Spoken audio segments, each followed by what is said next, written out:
I'm very honored as well to have on our panel the SADAG founder and director, Zane Wilson, who started SADAG over 28 years ago due to her own undiagnosed and untreated panic. She'll be sharing her lived experience story of living with panic for over 10 years and the journey it took to get treatment. Good evening, everyone. Wonderful to have such a fabulous couple of speakers with us, Dr. Korb, Dr. Linda. They've been with us many, many years and of course are extremely experienced. I think that when I look back, I had panic now 40 years ago. And a lot of you listening tonight will not be 40. So 40 years ago, it was still rather unusual in South Africa and parts of the world. And it was less discussed. There was less common treatment. I know that because not only did I try in South Africa, but I even went over to England and America. So I made it quite a long journey. When I first got it, I was a businesswoman. I was in the office. I was able to work in the office fine. However, my panic came to me. I got to work daily. I went to meetings, but when I got out the office, that was my problem. I couldn't go to shops, just ordinary grocery shopping.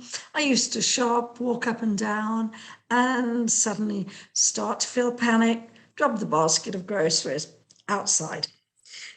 Ditto, I used to have the same problem in meetings, ditto in shops, ordinary dress shops, could never go to cinemas, could never go to restaurants, could never go to theatres. All these things were stopped.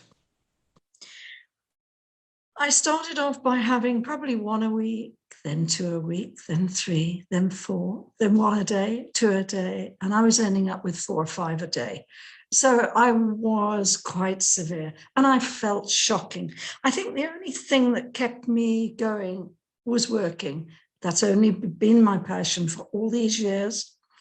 The sweating, the shaking, the breathing, terrified of the next one, which what France and Killinder have spoken about, were exactly what I was experiencing.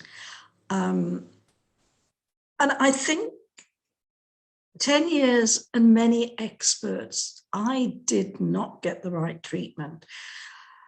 I think there just wasn't enough CBT around 35, 40 years ago. Dr. Linda and I know a very good male expert in America who started talking people one after another and another, teaching people, as did Dr. Korb. I think that CBT was rare. People gave me weird things like lumbar punctures, can you believe? And of course, I was weird to say yes to them. I probably shouldn't, but nobody could diagnose. There was never, though, what everybody thought there should have been, an event or a trauma to have brought it on. There was never anything like that. None of us could diagnose anything. Eventually, I was very lucky, and I saw Professor Michael Burke at Wits. He looked at it, said, these are panic attacks. Let me give you an antidepressant. You will soon start feeling much better. He gave me an antidepressant. I took the first one. It was dreadful. It was shocking. I had terrible side effects with it. Now that is rare. Nobody would have the kind that I had. I just happened to. I rang him and said, I'm not taking this thing again, not once. And he said, no. I'll give you something else. I'll give you a benzodiazepine. And I said, no more meds. He said, please come in. And I went in, and obviously he was a very good persuader, and he did persuade me to take a benzo, but I took a quarter. What was interesting is I took a quarter of a tablet about 3 times a day. And I could really tell that the tablets were helping me. But then, of course, I did them down. And what I did then, which was interesting, was I started deciding when I could feel my panic attacks happening. And you can feel them in advance for those of you listening this evening that are having panic attacks. You can tell usually 15, 20, even 30 minutes that they're coming. Now, a benzo, if you take it about 15, 20 minutes, and as Dr. Korb said, you suck the thing and it works. It did for me. But again, I was only taking a quarter at that stage, but it did work. It was very, very effective. I think that when the symptoms started to improve, it was lovely to get experts and talk to experts. And one of the first things that happened was Dr. Korb said, but what we must do, vital, we need now to start a support group. And I said, I'm not sure about that. And he said, let's try. One day, midweek, 10 in the morning, where everybody's working, we had a meeting. We had it at Santon Library. It was full. Took over 70 people, all ages, all sexes, all colors, everything. And people were there and they were scared. You could see they were scared. They were sitting on the edge of the aisles. They were sitting on all the steps coming up and down. They were scared in case they had to run out. But with such a large number to start with, they were the steps we took. What was something else was, I think at that meeting, I met people like Peter from Sir Busra, a good black guy who's been with us many years. He started with a support group in his township, and then he developed much help for people and still goes out and visits people one by one by one who have, as our two doctors have said, become agoraphobic.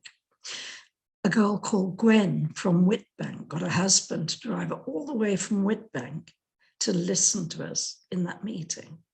She started a support group as well, which she ran for about 20 years, and Gwen is still available to help people in emergencies. I think that one of the things I had to learn to do, as well as the benzo, that was not enough. I was not going to take more tablets. That was my style. It won't be all of your styles, but it was mine. So I started reading, learning what would work for me. Don't concentrate on the panic attack coming, but if you want to, look at the time, not when it is coming, but when it starts. Look at your watch and you will see it, as Dr. Linda said, it only really lasts for about 3 to 5 minutes. Now that is not long in your day. Watch your clock, see it going. What else are you going to do other than watch your clock? You're going to count backwards.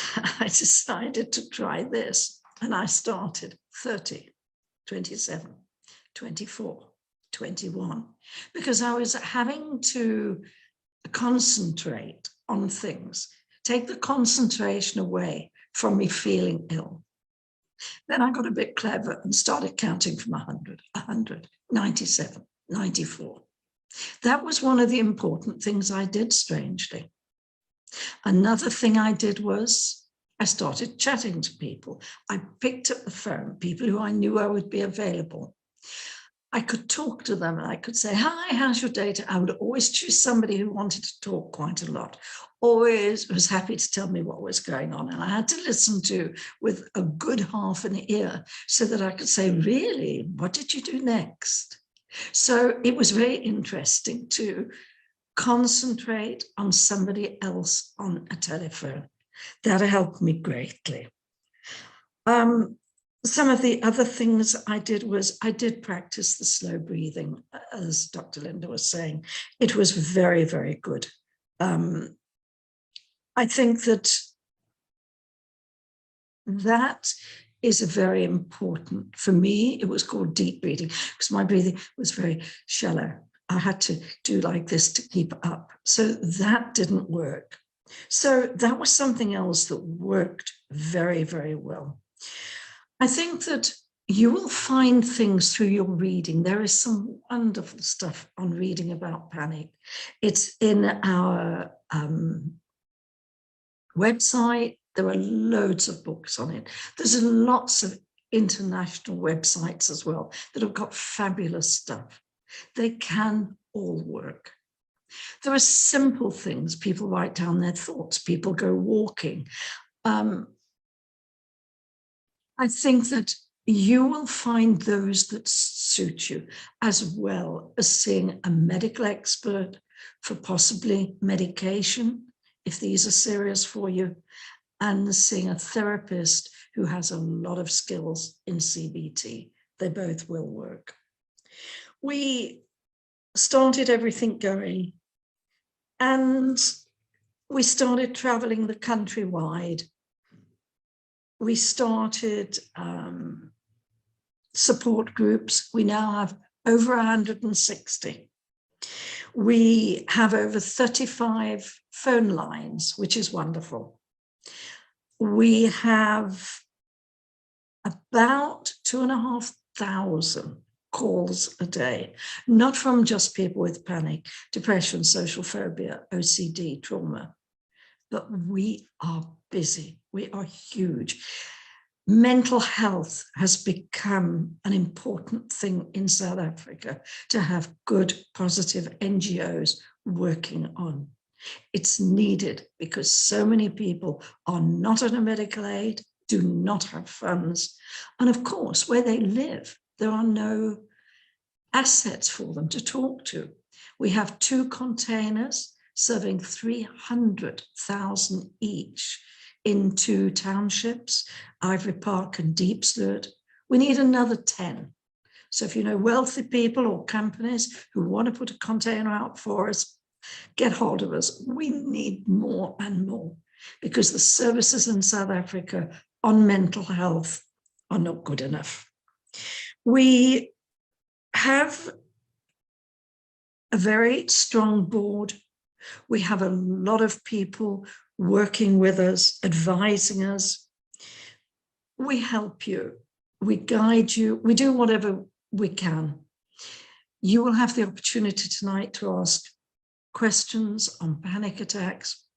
If you get stuck and you don't get your questions tonight, I don't answer quickly, but I have 2 experts who are counselors on panic attacks. I will help them talk to you one-on-one. And I just hope that you can help us. The government, needless to say, does not help us. But we need as much help as we can get to help people like yourself, people who have attempted suicide, people who've had shocking situations in their life. Look at all the trauma. So it's not just panic, but we're there for you. And I hope tonight, having the 2 experts you had, I hope it's given you a lot of help. Thank you.